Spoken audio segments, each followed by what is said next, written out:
Okay, I think I got everything. All right. All right, let's get going. First of all, Staben, I did get your email. I'm emailing you back today. Eve, I did see you had booked a call for today, but I'm unable to take it. If you could please just email me, we'll come up with whatever. I'm just not at the point where I can take calls midday at the moment, but seriously, I always tell you, just email me and I'm always going to be there for you. Although when you saw me cancel the call, I'm sure you probably cursed me a little bit, but everything's okay. Todos bien. All right. Hey, Andy. All right. So really today's call is just to kind of show face. I'm getting frustrated. I spoke to the patent attorneys because every 2 weeks I email them on Monday. So every other Monday. So I'm never out of sight, out of mind, and it's always the same response. We just haven't heard anything back yet, which is fine, I guess, right? Because I say to them, I go, and the last email I sent was, I go, guys, this is like a lot longer than we expected. And they go, this is longer than we expected too, but it's not out of the ordinary. Like, this is the patent office. This is what they do. Our attorneys had spoken directly to the actual examiner on our case. Our case is flagged for expedition. You know, it's one of those things where you can look at the variables and you look at the outcome and they're disconnected, right? Like you would say, okay, you spoke to the actual examiner. Everything's on expedition. Your account is flagged. You have attorneys. You have consultants. It's been going on 3 years. Great. All the ingredients are perfect. And then the outcome is like, you're still waiting. Now, I'm not an inventor. I've never invented anything else, right? Like this is our patent. So is this something where if we did this often, we'd say, 3 years, that's a breeze. Or we say 3 years, oh my goodness, that's so long, right? Like when you have a kid, you know it's 9 months. If it's 10 months, it's overcooked. If it's 8 months, it's undercooked. Like we know this. With patents, and especially with like government shutdowns and like this president's crazy and that person's crazy and it's like if you, and I think the government workforce is the least it's been ever, well not ever, but like since 1940s, 1960s. Like this president had fired, I think like 3 or 4 or 500,000 government employees. So I mean, if you were ever going to rely on a government organization, I could actually make the case that this time period in history is probably the worst time to ever rely on the government getting back to you in any credible duration. Like, what am I supposed to do? Am I supposed to say, hey, government, my name is Anthony, and you're going to move faster for me? They're going to say, buddy, like, we're about to, like, bomb a country. Like, relax. So, we are where we are. What I am going to do, though, is the Monday coming up is the next time I outreach to the attorneys, in which case, hey, listen, any movement, yada, yada, yada. They'll respond back, hopefully that there is, right? But if recent history is any indicator, they'll say, no, we haven't heard back yet. And I'm going to say, I need the number. I'm calling. Because as an inventor, I'm allowed to call. I'm allowed to call and say, hey guys, listen, I don't want to interfere with like whatever you guys are doing, but like, give me an answer. What are we waiting for? What do I need to do for you? And I haven't done that because the argument in my head is, don't piss off the chef that's cooking your meal. And especially with something like patents, it's very nuanced, right? Oh, we're declining it for this. The thing doesn't exist, right? Like it's under everyone's head, so you don't want to piss off the chef. But I do think you can respectfully call and say, hi, listen, I have the attorneys, you've spoken to many times, and maybe I'm becoming a bit of a nuisance to them, but I'm just a regular guy, and I want to reach out personally, introduce myself, and see if there's anything I can do for you. And they'll say, no, everything is fine. Thank you for your time. And I'll say, great, thank you. Because then they'll take a note, like now the guy's calling. And then I would give it a month. And then I'd call again. And then God forbid it got to 5 months, I'd be knocking on their door every day, right? So I don't mean to be yelling. We've been doing this since 2023. Like, I'm a conduit of you. It's almost like politicians in an ideal world represent their constituents, but they're a mirror of them. Like, I receive your emails. I take the booked calls. I can feel like, hey, Ant, like, this is like, we need you. We don't know what we're telling you to do, but this is kind of a moment you need to do something. And I feel that. So then it comes to me and I have to, think of the right thing to do. And that's kind of where my mind's at the moment. So that's that. But again, the last conversations we've had with our consulting team is, and it's a direct quote, and by consulting team, I mean the owner of Liquidex, Daniel Drolet. Anthony, if you even get a majority of your patents granted, a majority of your claims granted, 100 million is your floor. Nothing's changed in the AI market except it's gone more. Has anyone looked at the stock market lately? Has anyone seen the deals that go on out there? 100 billion, 200 billion. Now you have like SpaceX that's going to be 2 trillion. Yeah, Ant, well, guess what? You don't have a rocket ship company. Fine, I don't. That rocket ship company is going to be dealing with AI. Yeah, well, Elon has XAI. Great. What we've always said the entire time is the only way AI can continue to superintelligence if it has infinite data and infinite money to fund that data, to fund the tech, to fund the compute. At some point, you run out of data unless individuals are voluntarily giving you their data in a setting where they're completely not focused on it. For instance, right? Like if I walked around all day with a camera on my head and I'd forget there's a camera, the data I'd be giving is completely unique, personable, genuine. Imagine that times a bazillion. Imagine it with a microphone. Like, you need that. So even if you're a rocket ship company, good luck, because you're going to eventually need to scale to a certain point that you can't do by yourself. Well, he owns Twitter. Great. People go on Twitter and they're very different than when they go on Facebook. Oh, but Ant, he owns Teslas. Okay, great. Tell me the population that drives Teslas. Oh, Ant, but he owns great. Unless you have a recording device and a camera on every single person at every single moment that's constantly deducing and deducting and accounting and then cross-referencing and contrasting against a galactic tapestry that can reach the whole world and then can scale generationally, you're never going to get the cleanest path, the purest path to superintelligence, which is what is needed if you think you're going to take that rocket ship anywhere past the moon. So good luck.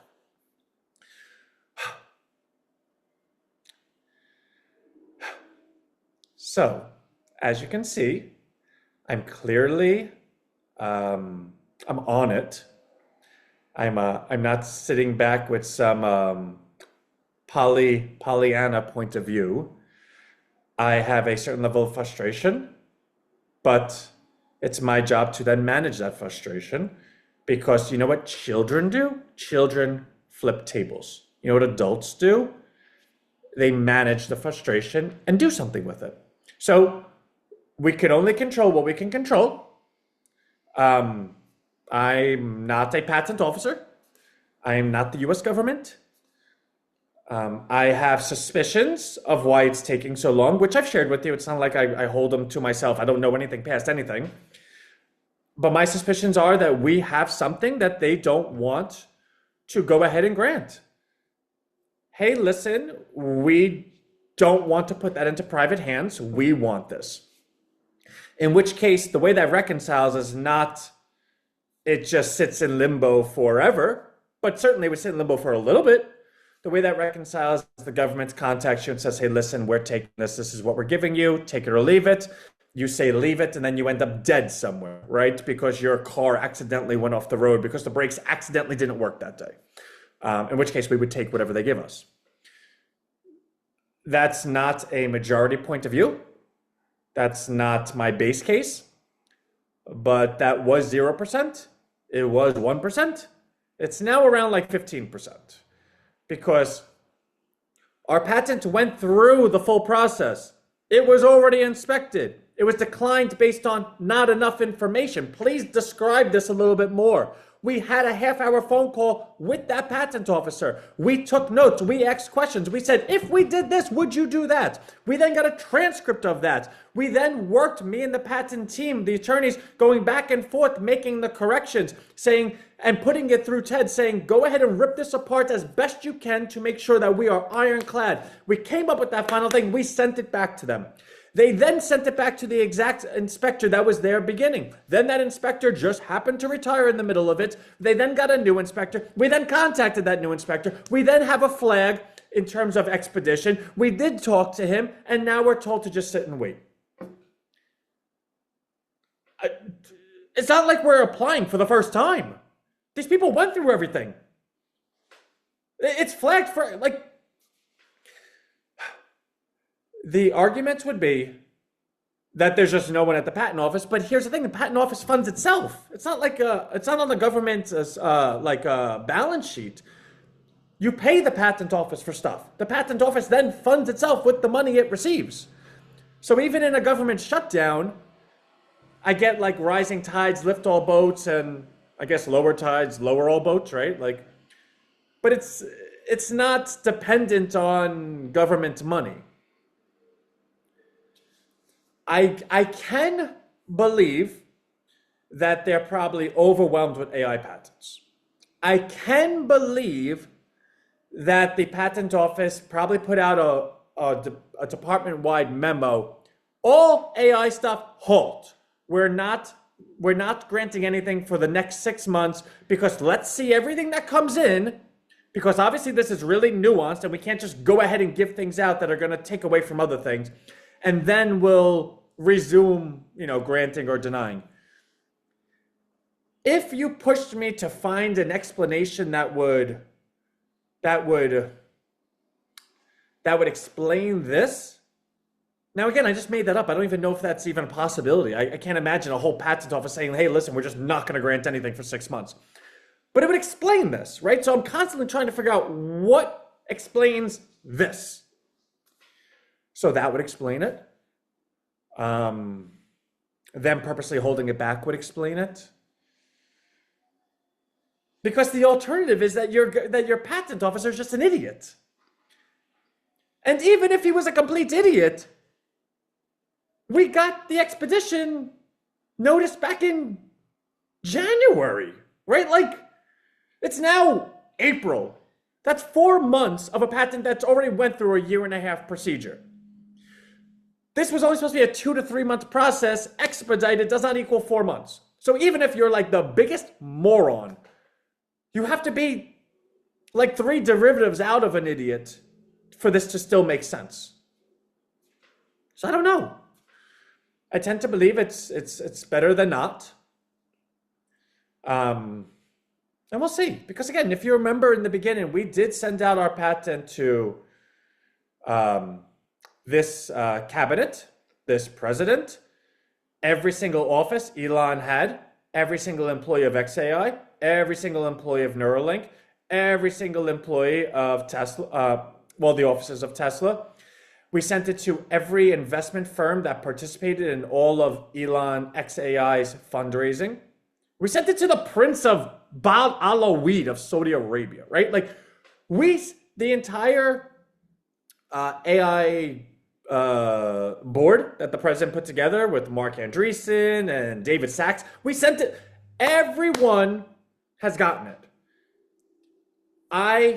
We have tracking. Like, I have confirmation all these people got it, right? Like, we have the tracking. It seems far more likely than not, at least one person said, hey, listen, did anyone see this?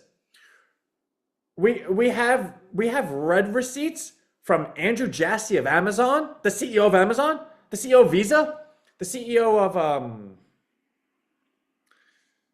MasterCard, like the CEO of, there was another one. I don't know. But like Scott Bessent, the Treasury Secretary, we have a read receipt from. We have a read receipt from Greg Brockman, the number 2 of OpenAI. Everyone knows what we have. It's not a secret. And that's what a patent is. I didn't give a SHIT who knew because we had it. What we basically said was, hey guys, this is what we have. You're going to have to pay attention to us because in the alternative, if you don't, we're going to get this patent and we're just going to sue you because we know that you've seen it, right? That was how we decided to defend ourselves. We were going to make sure that everyone saw it in the hopes that maybe someone will partner or buy it. But if not, we know you saw it. If you go ahead and do something that we end up getting patented for, we can prove that you saw it and end of story. So again, the future is really bright. Like, I don't know a way that the future is not bright. Because even in the worst case scenario, the patent office is like, hey, buddy, we're going to decline it because A, B, and C. Great. Tell me why and we'll fix it again. Because if you think I can't play this game as long as you and fix a continually less and less and less, I's dotted, T's crossed, then you're out of your mind. Ask my, divorce judge, right? So we're going to get there. There is no universe that we don't get there. And because guys, remember, our provisional is from November 2023. It's now April 2026. And still to this day, what we patented doesn't exist. We saw it 3 years in advance and still advanced from where we are today. So it's not even like, well, Ant, you patented something that existed. Maybe someone patented. No, it still doesn't exist. There's a very clear, hey, it doesn't exist. It's like patenting the wheel and someone saying, hey, your patent might not go through. Where's the wheel? I don't see a wheel. You have cars on blocks, right? Boop, boop, boop, boop. So I'm left with trying to fill space.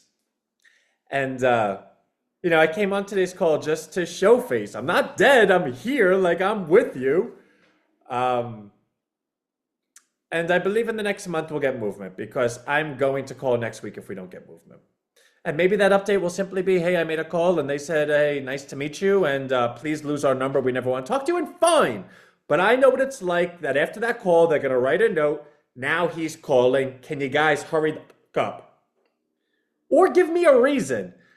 U.S. government, if you're watching right now, I'm not a greedy person. No one invested billions of dollars in this. Why don't you just say, hey, Ant, listen, here's $100 million and then a recurring that everyone could participate in the percentage that they own. Cool, done. I don't give a that it's worth $1 trillion. I'm not a greedy person. Just let me move on with my life. Let me know that every investor and everyone that ever trusted me is happier that they have met me than that they have not. A few people want to punch me in the face, and I'm going to go and hand them a giant check, let them punch me in the face for that check being so long, and say, great, do you feel better now? That's it. And then I'm going to go to ice cream with my kids. That's all I want. I'm not like a corporate CEO that wants $1 bazillion. Give me something that makes everyone happy. It'll be funny. We get an offer in the email tomorrow. Hey, it's been approved. Here's an offer. 100 million plus recurring revenue. I'll be like, wow, what a coincidence. So that's where we're at. And again, I don't bring up certain things to gloat or ego. I have a 139 IQ and quantitative intelligence. I can assure you, I have gone through this every which way. If there was, and I keep it open to everyone. It's not like I sit here in like a silo on our perch and don't listen to it. La la la la. Like there's a chat open right now that someone could be like, "Hey, idiot, you didn't think of this," and I would say, "Oh," and this whole thing could blow up right now, right?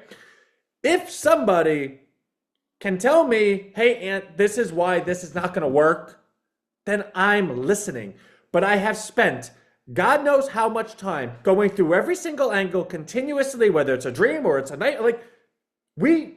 I wouldn't trade our position for anyone.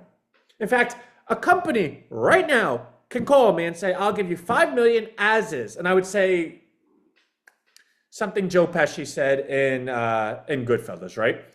Like, I know what we have, and I wouldn't trade with anybody. I want to be right here with everyone going through this miserable scenario. Because, nothing that's easy is worth it, right? Like, at the end, we should all have our war stories and our scars, and that's that. But that's all I have. I don't want to keep yelling and hooting and hollering. I have a very, very long day as well as everyone else, but that's never the reason I'm not going to stay on the call. I just find that I don't know if there's anything else. I think that's it. So I look forward to sending out a good update soon. But either way, you'll have an update in a week. Even if it's, hey, I called them and they hung up on me and said my breath stinks, and I'll say, how did you know that through a phone? And they'll just say they did, and I'll say, liar, liar, pants on fire, right? I have no idea. But I love you. We'll talk to everyone soon, and I want a good update more than you know. All right, love you.